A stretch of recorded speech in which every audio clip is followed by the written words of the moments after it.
عليكم ورحمة الله وبركاته. ازيكم عاملين ايه؟ يا رب تكونوا بخير وصحة وسعادة. طبعا انا عنت يعني الواحد عم بيطبخ بقى متأخر. احنا شكلنا اتسحلنا من الواجبات، تقييمات خلاص جبنا اخرنا. المهم انا بقى بطبخ دلوقتي عربيات عشان لو هودي المدرسة واجيب والدروس وكده. المهم برضو انا بقى طلع في دماغي ان انا اعمل مسقعه كده، بس ايه، مسقعه ما تبقاش اللي هي الخرط الصغيره، لا، اللي هي المسقعه المصريه بقى، اللي هي الخرط الكبيره دي. هنعملها بقى مع بعض دلوقتي لطبخه بكره، علشان طبعا المدرس معاه بقى البرنجان ومعاه فلفل ومعايا التوم بتاعي ابشره لسه معاكم، ونشوف هنعملها ازاي. طبعا كلنا بنعمل احلى مسقعه مصريه، بس حبيت اشارككم معايا. هعدل بقى الكاميرا كده ونعمل المسقعه اهو كده. بصوا بقى، يعني انا مؤخرا شايفه كده لانش بوكس رايح ولانش بوكس جاي، والامهات بقى بتبدع في اللانش بوكس. يا ريت يا جماعه موضوع اللانش بوكس ده يعني اوفر قوي. في ناس معاش تعمل اللانش بوكس اللي انت قاعده تعملي فيه ده، فيا ريت نراعي مشاعر بعض. بلاش موضوع اللانش بوكس الاوفر ده. يعني لو هتعملي لانش بوكس العادي، اللانشون والجبنه والحاجات العاديه دي ما فيش مشكله تعدي، انما اللانش بوكس بقى اللي بحط فيه حاجات معينه واصنف واعمل، في اطفال بتبقى ماسكه الموبايلات، في امهات مش قادره تعمل اللي انت بتعمليه. فيا ريت بلاش، يعني يا ريت نراعي مشاعر بعض.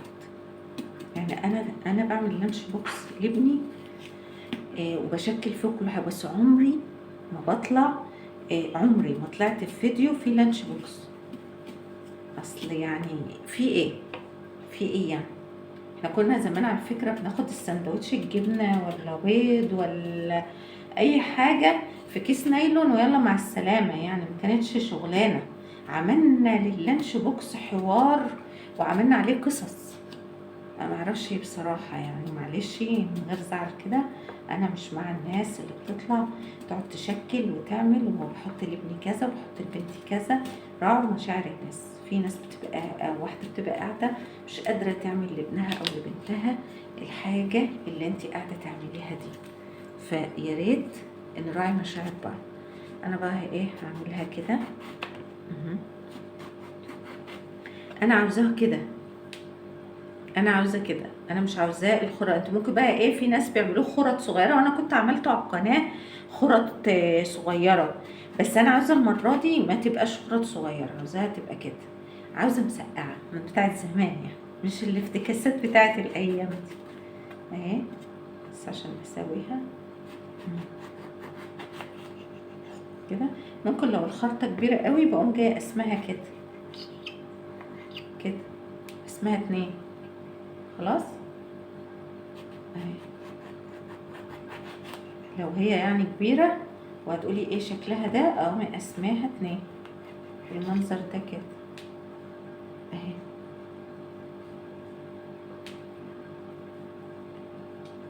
فاحنا في وقت الناس مش مستحملة مصاريف، طبعا مدارس ومصاريف ده وده، فالواحد بيصعب عليه والله انه يطلع يتكلم او يجيب حاجة او يجيب اكل يكون مكلف زيادة عن اللزوم عشان خاطر الناس، عشان حرام يعني.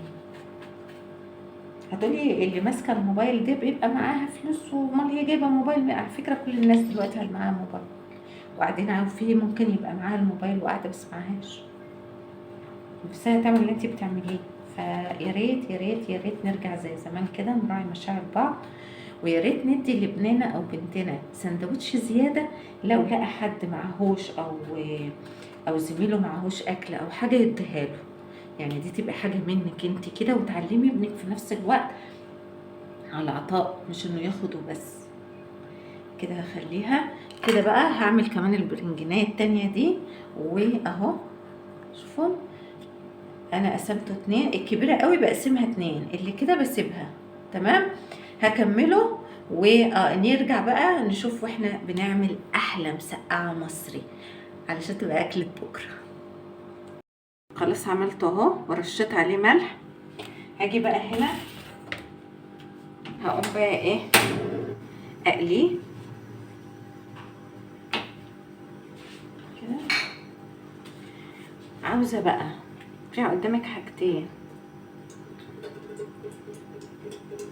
الفلفل ممكن تقليه برضو بحاله او ممكن تقطعيه، انا عاوزه اقليه بحاله. والبتنجان ممكن عشان ما ياخدش زيت كتير هتعملي ايه، ترش عليه شويه يا نشا يا دقيق يا حاجات من دي، بس انا هقليه كده لاني انا يا دوبك هصفره بس، مش هسيبه لما يتقلب معنا يتقلب، يا دوبك يبقى ذهبي اللون الذهبي. انا بقلي في حله عشان خاطر ما تبوظش الدنيا. تمام. هجيب هنا بقى طبق واحطه بس هنا كده،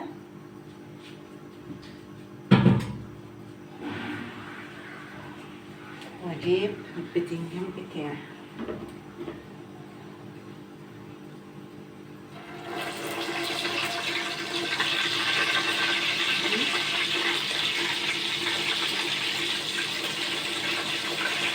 ما تخليهوش رفيع قوي عشان ما يتحرقش في الزيت. اهو لا خلي دي، حط دي كده، هنقليه.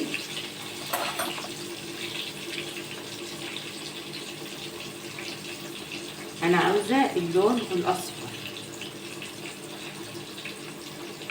اللي بقى هو والفلفل، وانا عاوزه الفلفل برضو يكون ايه كبير مش صغير. هي طالبه معايا اللي هي المسقعه بتاعت والدتي ووالدتك كده يعني.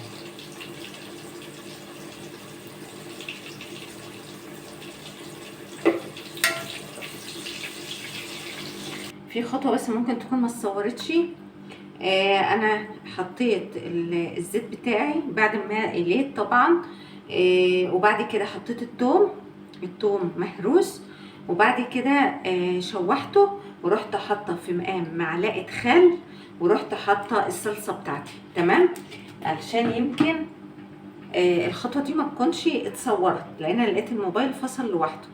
توم بس زيت بسيط جدا، لان طبعا البتنجان غالبا ما بيبقى شارب زيت عشان ما يتعبناش، يبقى حبه صغيرين توم. بعد كده ايه الصلصه بتاعتي، ايش الخل، وبعدين الصلصه. احط بقى ايه الملح كده اهو، حط الفلفل الاسمر،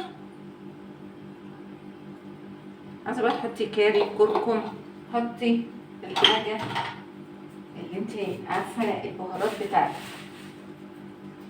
وهي هسيبها بقى كده مع نفسها تتسبك. وبعد كده هنقوم منزلين فيها البتنجان بتاعي اهو.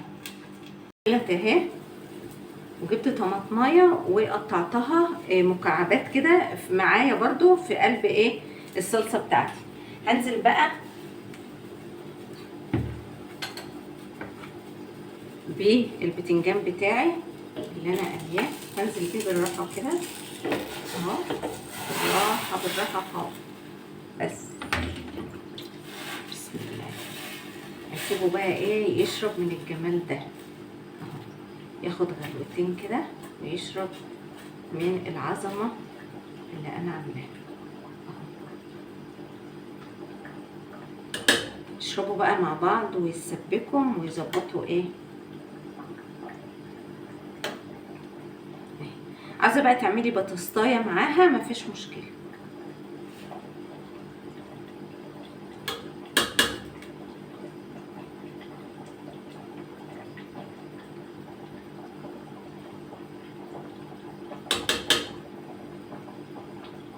ندوقها كده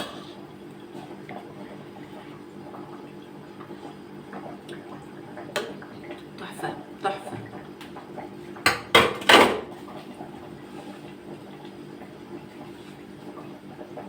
هنا بقى شوفوا الباميه بتاعتي عامله باميه النهارده بحاول اعمل الاكل السريع. تمام، هسيبها بقى تسبك مع بعضها خالص وبعدين نغرف.